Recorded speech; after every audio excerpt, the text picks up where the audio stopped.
Hi, Engineering Space Cadet. So, from the previous videos, we introduced a few topics such as data types, conditionals, and just a basic understanding of Python programs.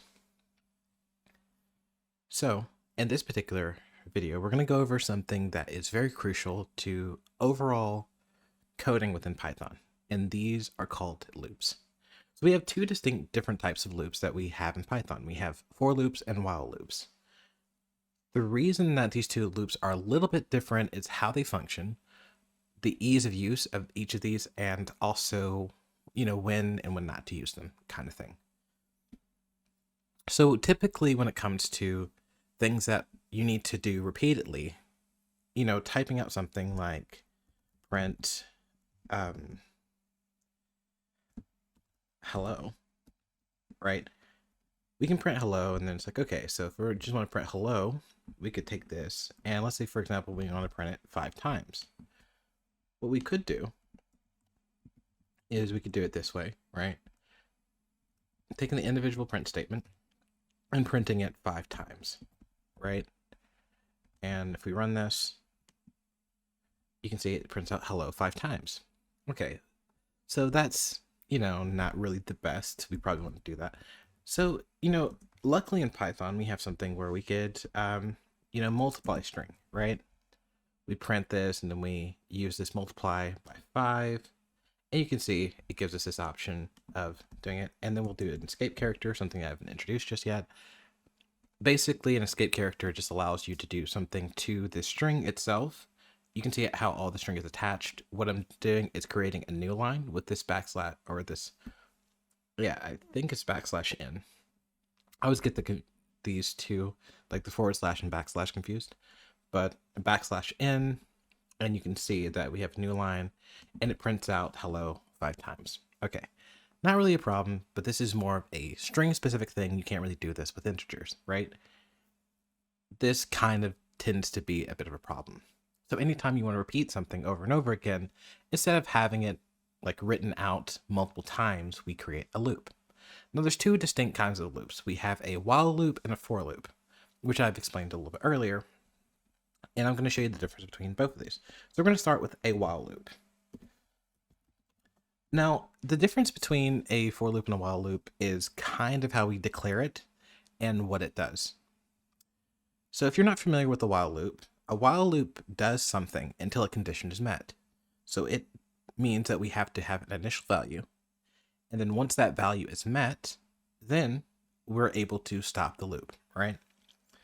Otherwise, we would have something called a infinite loop, which is not ideal. And then you have to cancel that with your console, not necessarily with the actual code, and it's going to be a little bit of a nightmare. So we're going to start off by making a value, and we're going to call this I, and I is equal to 0. Now, it doesn't have to be this. It could be anything.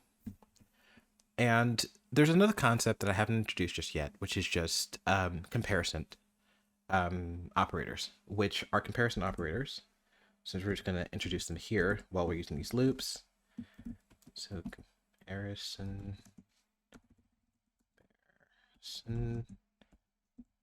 operators.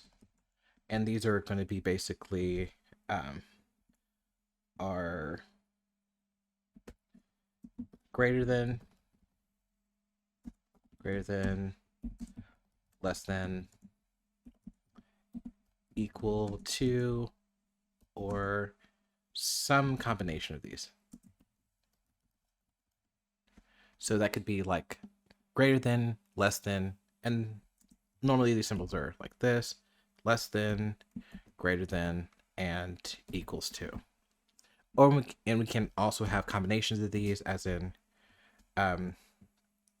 less than or equal to, greater than or equal to, and so on and so forth. So these are just comparisons. So if we have one value, which is like, let's give us a value such as 1, and I print out this. And you remember the Boolean types, and the Booleans are basically true or false. This should return a Boolean statement. So if I have this here as I less than 2, right? If I is less than 2, then it should print out as true. And we run this, and that's what you get as a result. If we have y is less than or equal to 2, it should still return true. Now if we switch the symbol to a greater than, it's going to return false, because 0 is not greater than or equal to 2. And yeah, these are just comparison operators, which are very useful, especially if we're trying to look for something specific, especially when it comes to integers or float point numbers or some kind of number. So we have set this initial while loop to, or this initialized value to 0. So we're just going to move this down here so it gives us a little bit more room. And we're going to write while. So while I is less than 5, we're going to print hello. Because this is similar to what we just did beforehand, but we could do a lot of other things with this as well. And then we could also add hello, and then we can just print out what I is as well. Hello, and then I, right? So if we run this, you're going to see that you can only concatenate a string and not an integer, right? So not too much of a problem there. If we actually wanted to do this, we're going to use a concept called an f string. This is kind of the normal way to do it, or the more modern way of using it. Otherwise, you're going to have something like this, which is you put these brackets in a dot format, and that format of whatever's inside of that could be I, right?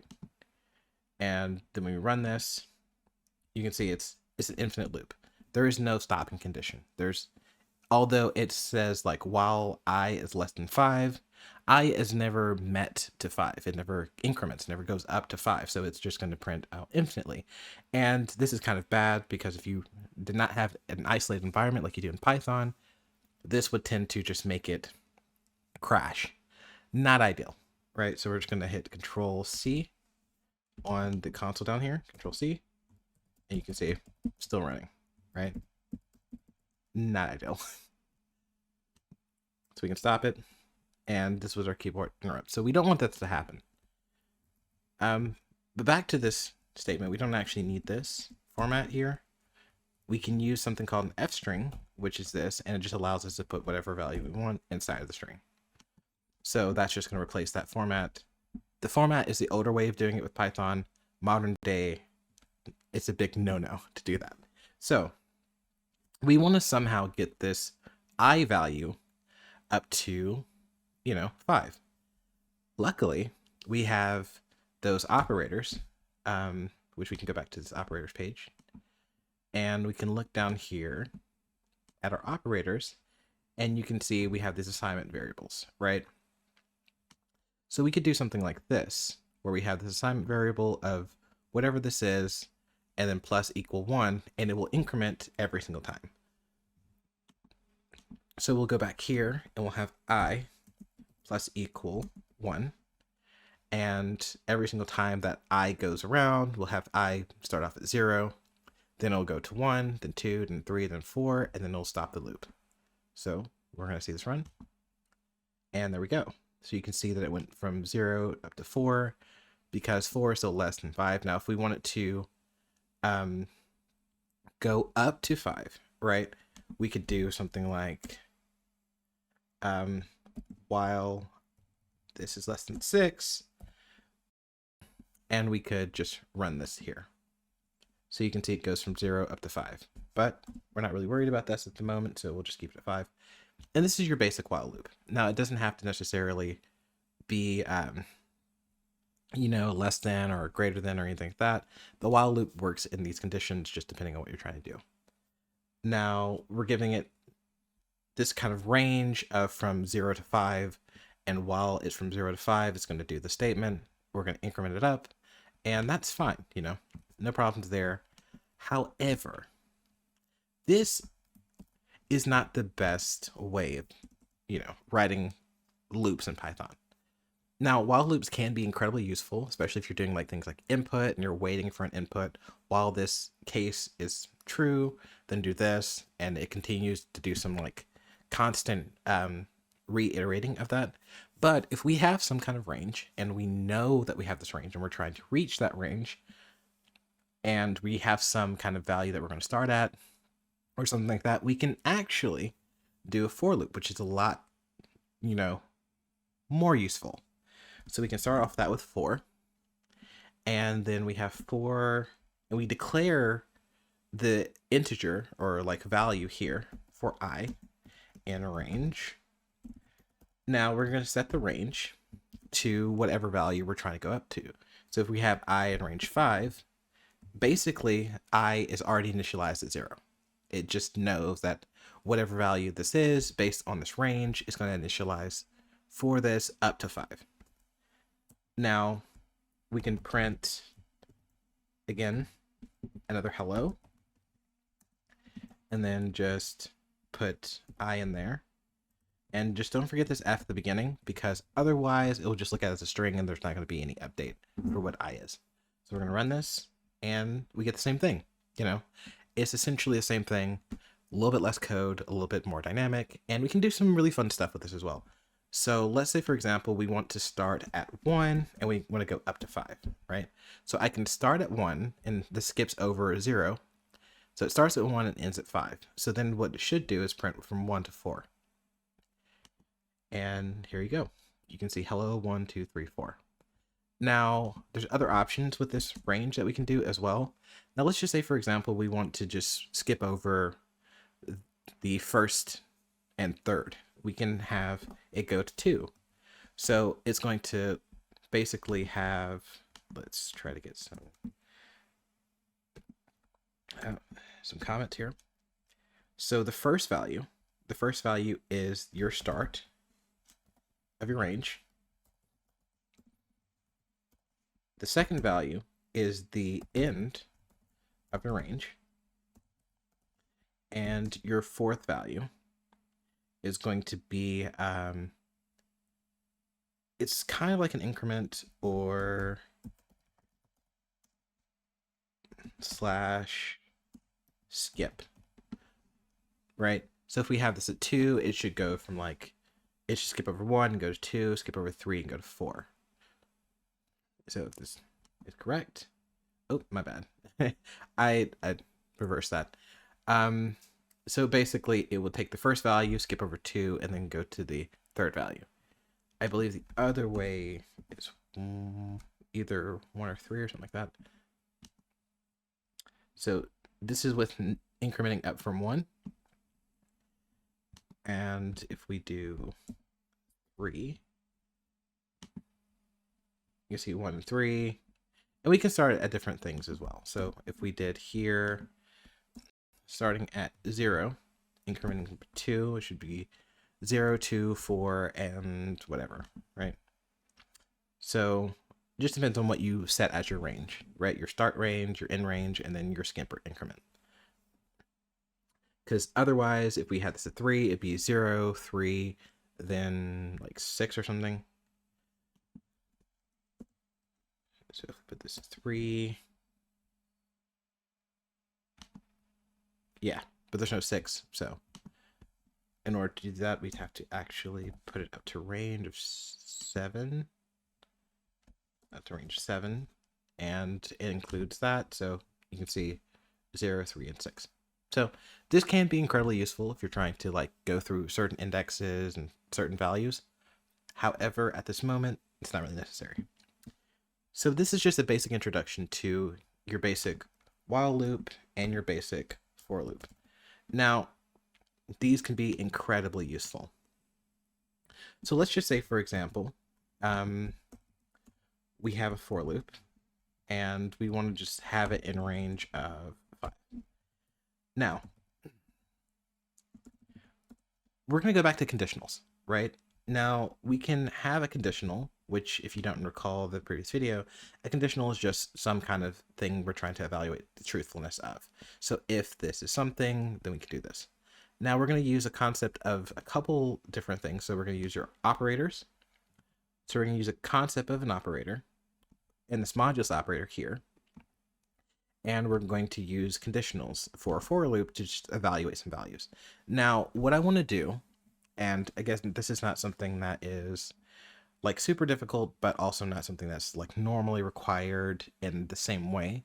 This may be very useful for coding questions and such, but this is a way that we can kind of, get a little bit more control over what we're doing here. So we're going to put a range of 10, actually 11, because I want to go through 0 through 10. Okay, so what we're going to do is we're going to have an if statement. And if, we're going to use a modulus. So we're going to do if I, and we're going to do %2 is equal to 0, which this is basically a way of saying, hey, if we take whatever value we have, divide it by 2, whatever the remainder is, if it equals 0, then do this case. And if it does that, we can print even. And we'll print the number as well. So we'll have in here I, and we'll put an F string here. So we'll have blank number is even, right? And then we'll have just a simple else case. Else print, and we need to add back these quotation marks. I number is odd. Okay, so based on this, basically, forget to have that F there. On this, basically we're saying, hey, in this case of from 0 to 10, if the number is divisible by 2 and it has no remainder, which means that it's an even number like 2, 4, 6, 8, return is even. Else, return that's odd. So we're going to run this loop, and we should see all the numbers here. You can see that for here, we're going to block this out because we don't need this other for loop for now. And we're going to run this again. You can see that it tells you 0 is even, 1 is odd, 2 is even, 3 is odd, 4 is even, 5 is odd, and so on and so forth, right? Now, it doesn't have to necessarily be this. We could do this from numbers. We can do this from range of numbers up to 100, and we can figure out whatever is even and odd all the way up to 100. But it will always be from range n. So this n range is going to be n. So the n range is going to be n. Now, if you want to have an inclusive range, for inclusive range, it will always be n plus 1. So if you want to include the value, you're just going to add plus 1 to it. So we can have this range plus 1, and we run this loop, and you can see it now includes 100. But you can see what's even and what's odd from here, all the way back. And you can see it's barely any code. I didn't have to like rerun all the stuff. And this is the usefulness of a for loop. Now, there's other ways to increment, or like other ways to use a for loop, such as list comprehension, but I think that's a little bit more advanced. So I'm going to hold that off into another video where I start explaining things like lists and dictionaries and other data types, and show you the usefulness of these kind of for loops. But for now, we're just going to comment this out, and I will see you in the next video. Thank you for watching.